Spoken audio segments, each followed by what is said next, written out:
May dinala po sa atin dito na Whirlpool na microwave oven. Ang sabi ng may-ari nito ay may pumutok. At nakita nga natin na ayun, putok yung fuse. At ito, ayan, nilinis na natin yung carbonize dito ng fuse na pumutok. Nung problema ngayon, kahit na tinanggal natin tong mga nakaload, lalong-lalo na itong transformer, ay shorted pa din ho yung kanyang reading. Pag nilagyan natin ng fuse yan,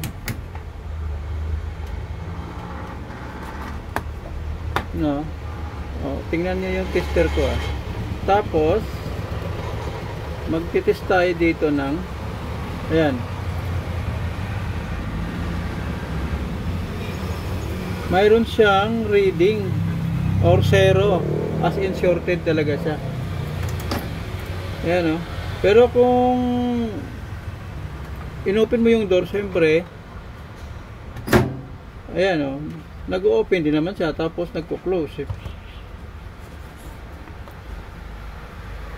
nagkakaroon siya ng reading na 0, as in shorted. Nakatanggal po dyan yung load, kahit tanggalin itong yung sa magnetron, yung synchron motor niya at saka transformer, ay na-test na natin yung synchron motor. Ito ay good, hindi siya shorted yung synchron motor, ayan, good siya. So lahat ng naka-load sa transformer, yung capacitor ay naka-unplug or nakatanggal. So wala na ibang load yan.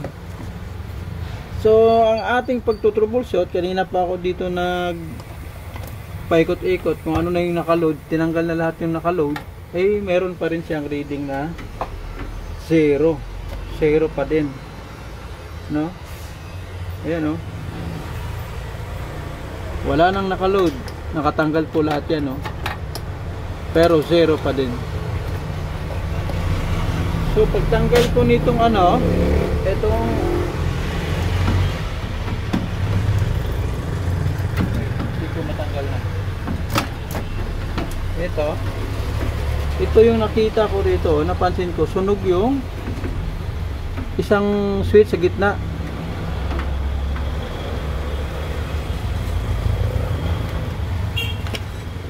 Tanggalin natin ito.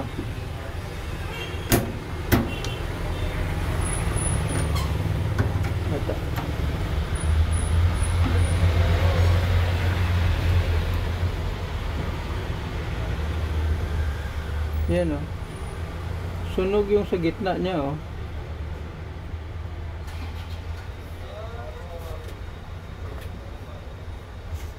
tanggalin natin tong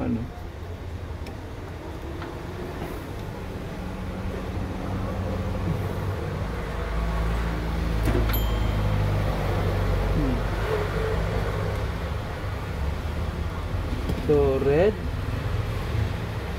wait lang, tayo ay maglalagay ng marking at tayo ay baka magkamali ng balik. Kuhanan muna natin siya ng picture para sa pagbalik natin hindi tayo magkamali. Okay, may reference po tayo sa kanyang wiring. Mahirap na yung manghuhula tayo pagbalik. Okay, ayan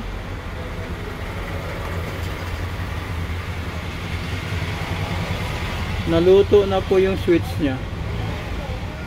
Okay, so pag tinis na natin dito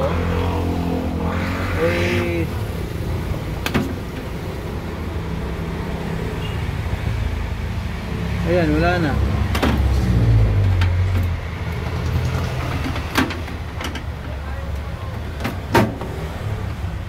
Ayan, naka open na siya. Okay, tayo ay magpapalit nitong kanyang switch. Gahanap tayo. Okay, makakita tayo ng pamalit. So yung position ng ating switch ay pag ganito, puti sa taas, tapos itong may balot yung sa gitna, tapos pula rito sa gitna. Okay. Ito nangyari nito ay ating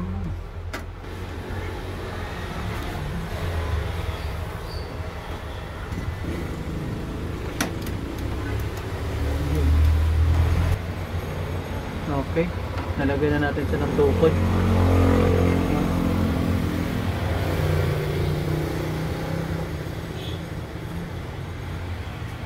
Kakabit na natin itong kanyang mga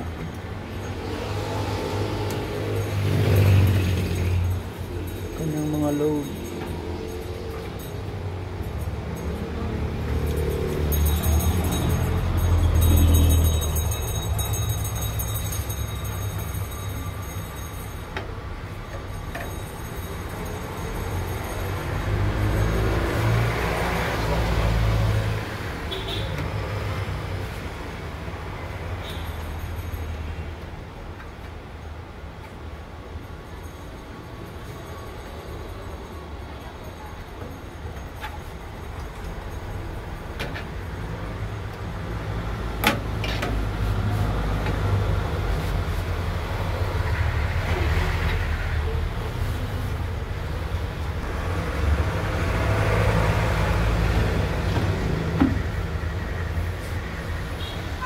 Okay, na-install na natin lahat yung mga socket. Ito pa palang ang fan.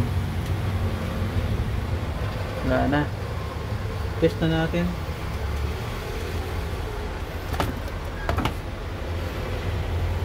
Try nga natin mag continuity test. Oh, yun na lang oh. Maliit na lang yung kanyang resistance. Kung nakikita niyo po. So halos ang nasusukat na lang niya muna ngayon ay yung fan at saka yung synchron motor maybe. Kasi wala pa to, hindi pa nag-trigger on yung ano. Plug in natin. Try natin.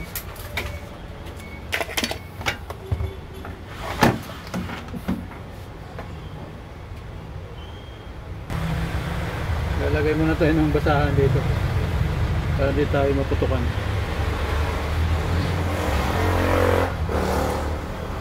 Okay.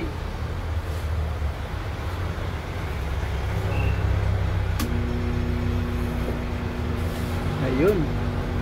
Matakbo na siya. Lagyan natin ng tubig kung iinit siya. Lagay tayo ng tubig ha. Ito. Kunting minuto lang, siguro mga 2 o 1 minuto.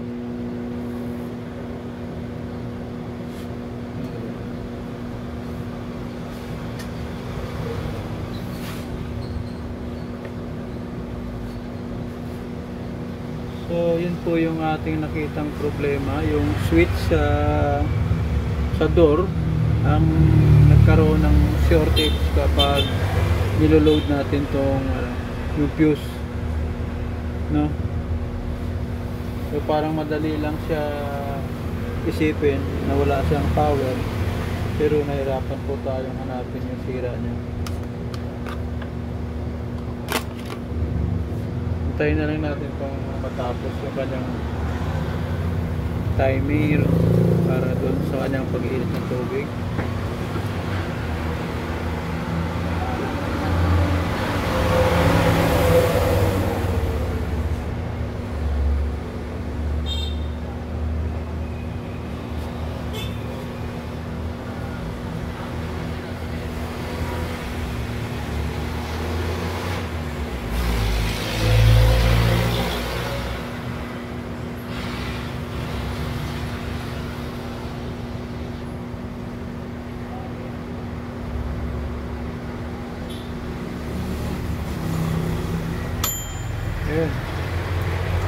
nausok na yung ating tubig.